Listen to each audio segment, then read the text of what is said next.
Welcome to our series on social capital. My name is Tristan Claridge. I'm the director of the Institute for Social Capital, and I'm joined by Lyndon Robertson, Emeritus Professor of Agricultural and Resource Economics at Michigan State University.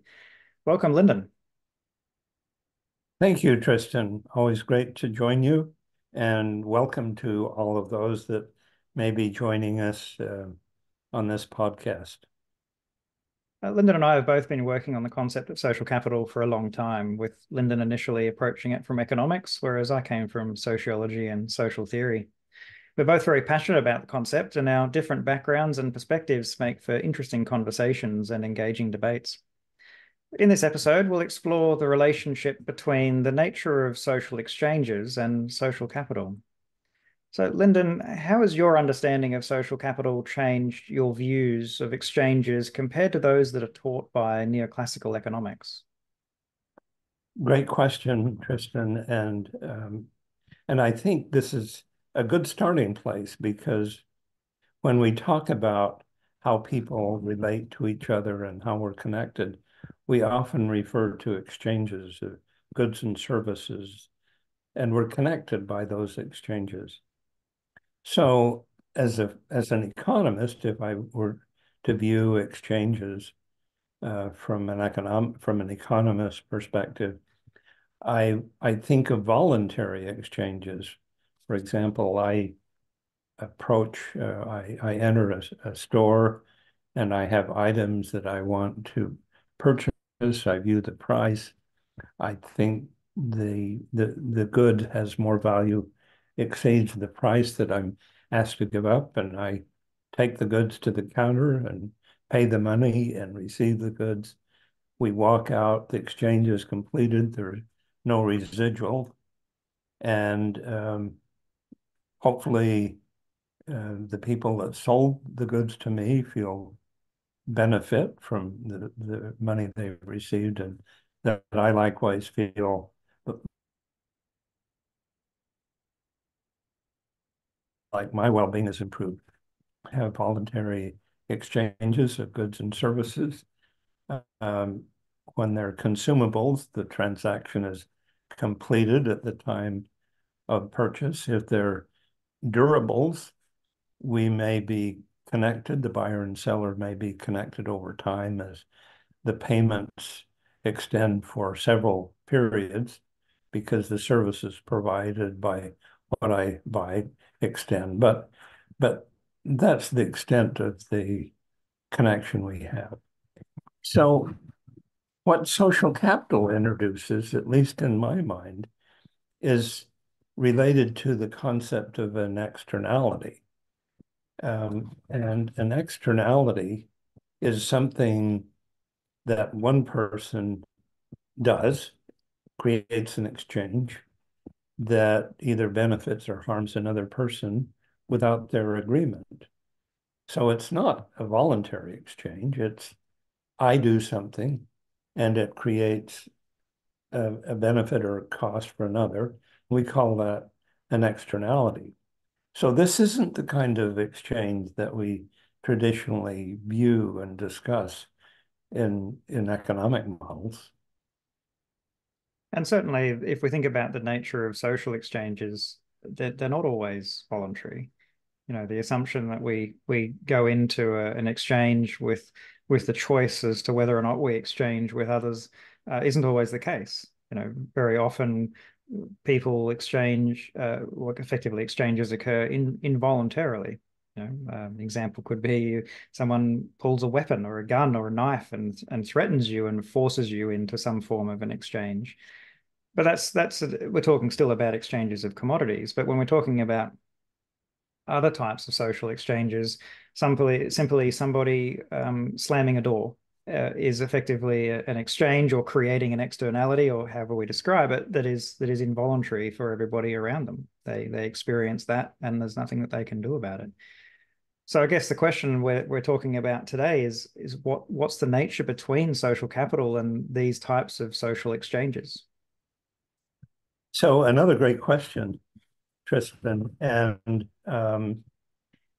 social capital has everything to do with the kinds of externalities people create.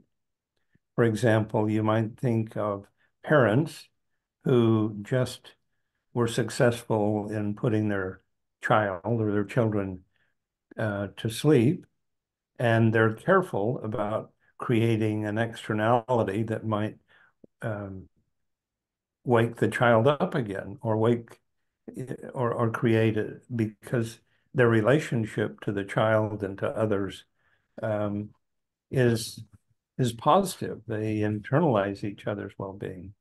So it's hard for me to imagine in the example you've described as somebody pulling a gun on me or some other weapon and saying, um, I'm giving you for requiring that you give me your life or your wallet. And I'm going to say to myself, you really don't have my well-being at heart. My well-being doesn't matter to you. If it did, I doubt you would be requiring this exchange, this externality that you've imposed on me. Would you do it on a family member? Not likely. And so when we create externalities, positive or negative, they're at the heart of them is the kind of relationship. Do I have empathy or antipathy for you? Um, because if I do, they'll probably influence the kind of externalities I create. And if we take that And example of somebody pulling a gun and demanding a wallet, that exchange, somebody giving somebody else some money, it could occur through involuntary means, an involuntary exchange, like we talked about with pulling a gun, or it could be a voluntary exchange where the person negotiates or discusses or requests the money to be given voluntarily. And even within that voluntary category, perhaps there's coercive types of exchanges where a manipulation or blackmail or something occurs, but there's still an agreement reached. It's still a voluntary exchange, but it's coercive.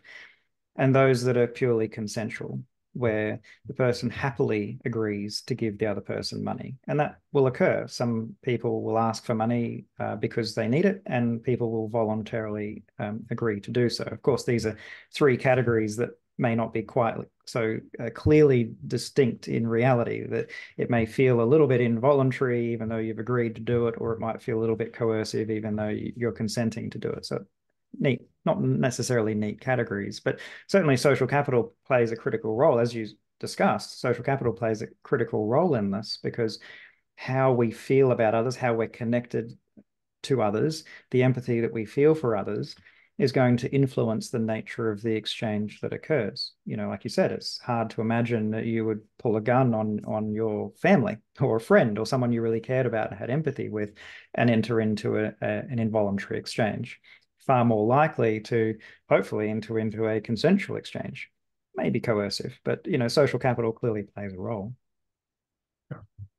in fact, someone have described motivations behind exchanges as how you would influence a donkey pulling a cart, holding a carrot in their front, um, or with a whip or a stick, encouraging with a stick, or they voluntarily listen to your voice because you have that kind of a relationship. So there is a spectrum of the kind of motivations that occur in all exchanges.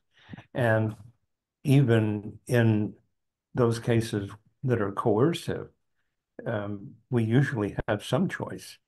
Um, not all the time, but often, as you described, okay, give me your wallet or I shoot you. Okay, I'll give you my wallet. It's the least of two bads. In other cases, you turn up your music very loud.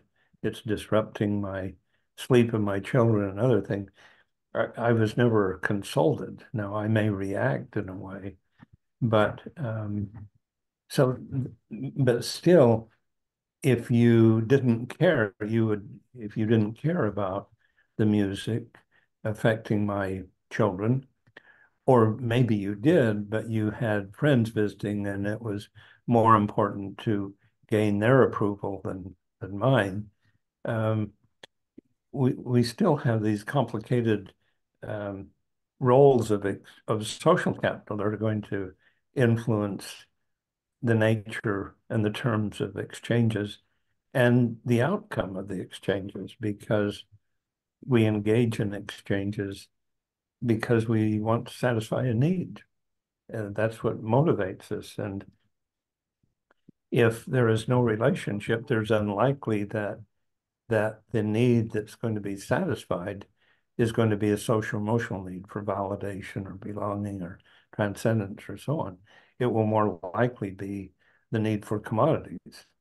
So when a person pulls a weapon on me and says, give me your wallet, he's not looking for external validation. He's surely not motivated by desire to join my network or my or has my altruism at heart. But of course, those outcomes could be possible from that exchange. They could appeal to the need, and somebody may voluntarily, or perhaps it's coercive, but they may give them money, and there may be an exchange of relational goods. It is a possible outcome of the overall exchange that they're attempting to achieve. But of course, the means by which they chose to engage in that exchange certainly doesn't result in exchange of relational goods. So it sounds like overall what we're saying is that externalities are part of social exchanges and all forms of exchanges, and that they're regulated by the nature of our relationships. Exactly. In fact, when we talk about exchanges, we may even think about exchanges with the natural forms of capital. For example, I may be enjoying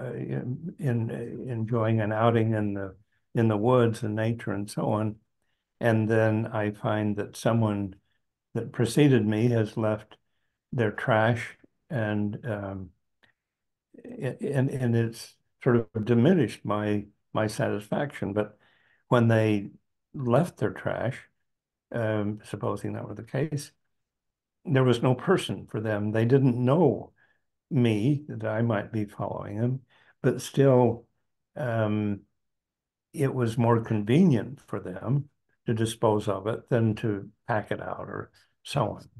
And in that case, you say, well, what kind of exchange did you have then? Well, we all have some kind of ideal self, some set of behavior that we expect ourselves to comply with. And if we lose, if in our ideal self, it isn't expected to carry trash out, that's what others are for, or littering the highway or so on, or painting graffiti on different places. If that, or if you belong to a network where that is an acceptable behavior, we can get different kind of exchanges where some may not be offended and others clearly are. So again, it's hard to imagine exchanges that rather voluntary or involuntary, that aren't influenced in some way by social capital. And I think littering is a good example because there has been research done on social capital and littering, and it's the nature of the action, as you pointed out, isn't directly related to other people. It can indirectly affect others, but it's not a direct exchange with others.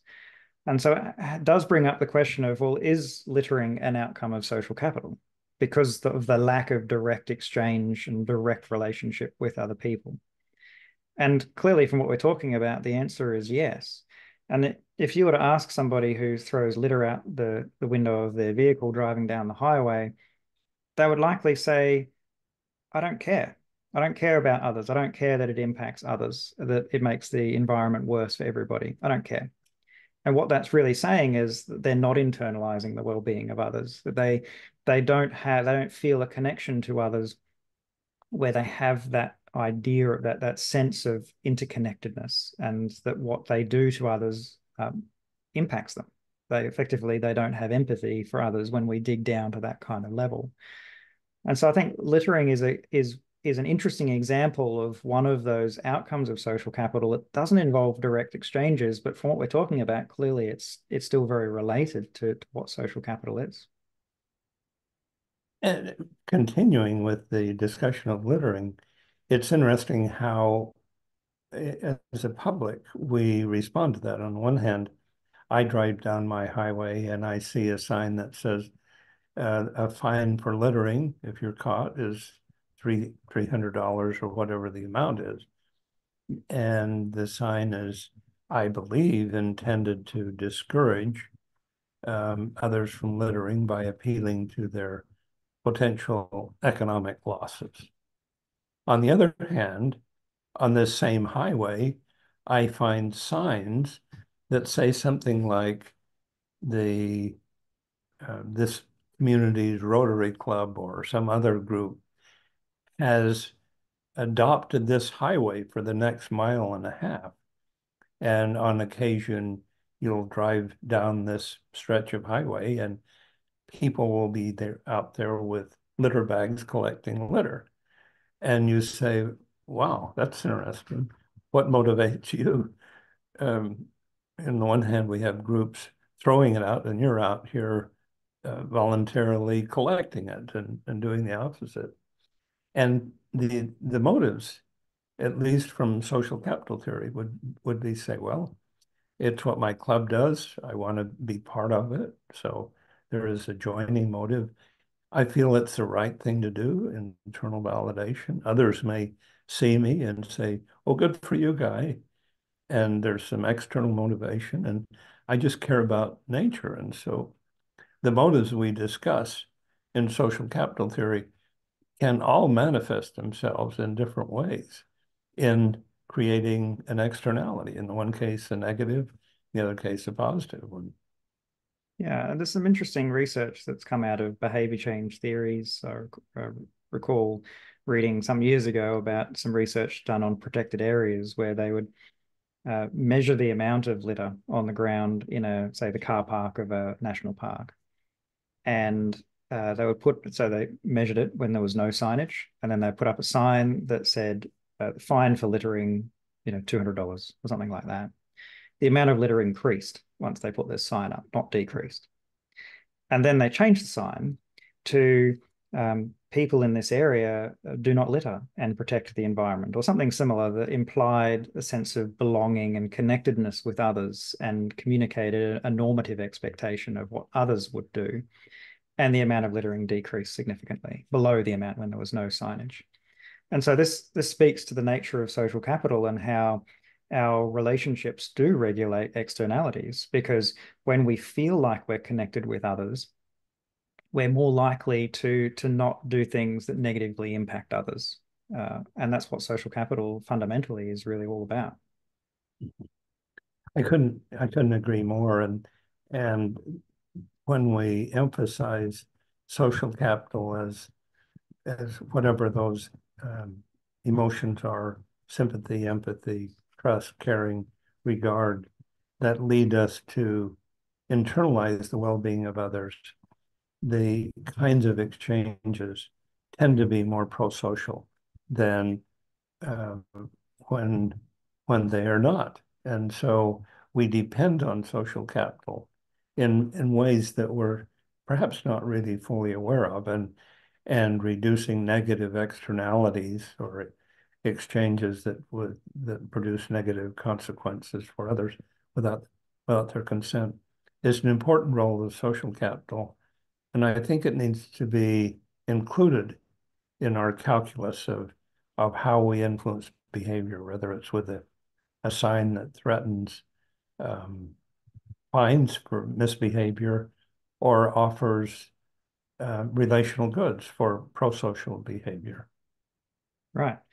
Because that's the other side of it, is that by saying that people don't litter here, it allows people to feel a sense of identity. It allows them to feel external validation, perhaps, by complying with that. And so it allows for the potential for the exchange of relational goods.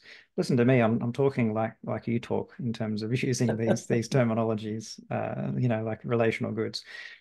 But all the same, I think this is fundamentally, what social capital is about. And I really like the phrase you used a few weeks ago when you said that relationships alter motives. And so therefore it alters the motives that we have towards the nature of our exchanges. And I think that really, to me, that really puts the spotlight on how the way neoclassical economics theorizes exchanges needs to take into account the nature of relationships that then alter the motives of those exchanges. And that seems to be fundamentally what social capital is about, and the reason why we need a concept like social capital to understand that better. There's perhaps another area of exchange that we traditionally don't include. We surely don't include it in economics, but it's the role of competitive exchanges. For example, in the USA right now, we're approaching the National Basketball Association championship playoffs. And the two teams that have gone through rigorous competitive events are now facing off.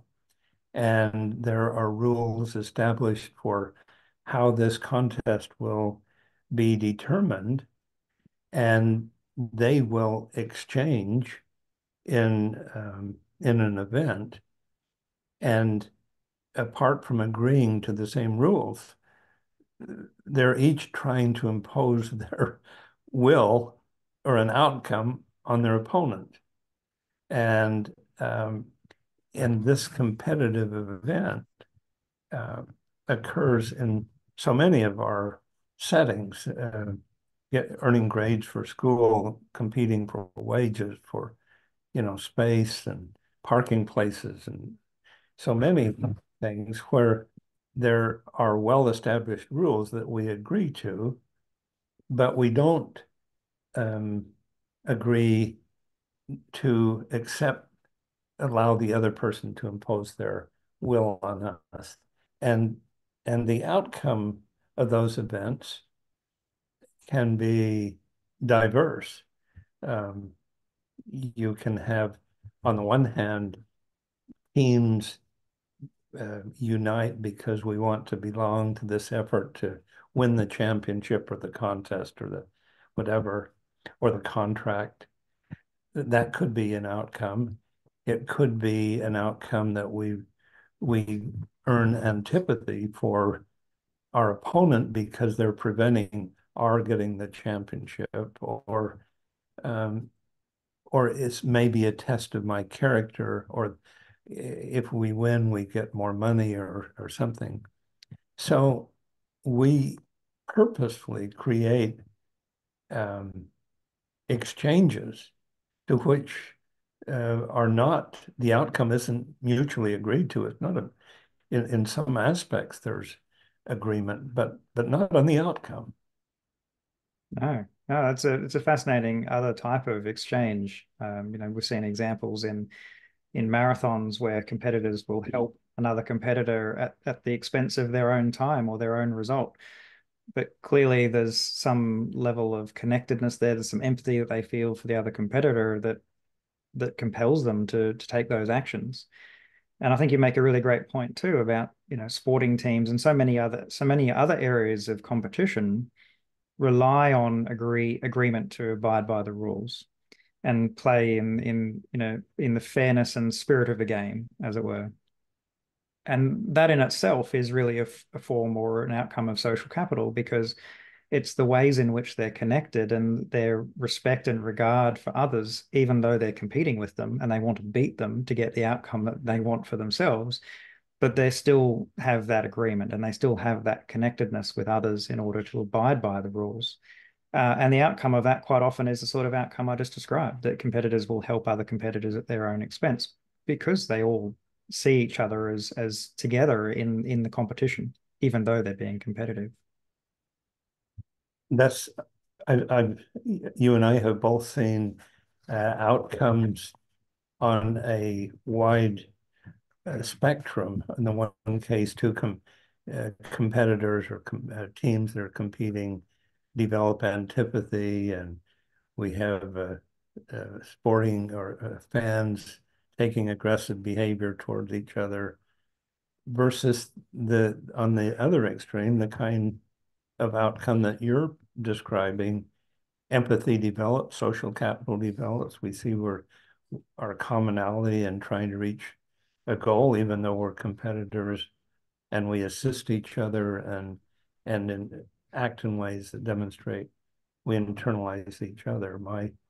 Um, one of my grandchildren was in a competitive event and did poorly, and the competitor came after the match, came across and gave her a hug, an expression of, um, you know, cheer up, better luck next time, or something.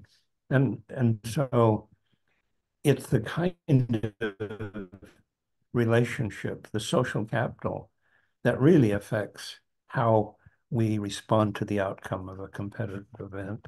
And maybe it's one of the reasons that you and I are so passionately committed to the concept of social capital, because the outcomes and the implications of social capital are so profound in so many different areas. They really are. And that idea that all of the externalities of all of the different types of exchanges that we have are regulated by relationships, it speaks to just how profound social capital is. That if we have less or diminished or weakened social capital, then we're far more likely to get negative externalities from all of those exchanges that occur all day, every day. And that makes Yeah. everybody worse off. And that speaks to just how significant and important social capital is for individuals and for groups and for society. Yeah. I think we're seeing off the same page. Well, that's probably a good place to bring this episode to a close. As always, Lyndon, it's been great talking with you about this topic, and look forward to the next one. Thank you, Tristan, and thank you all for joining us on this discussion. Look forward to seeing you next time.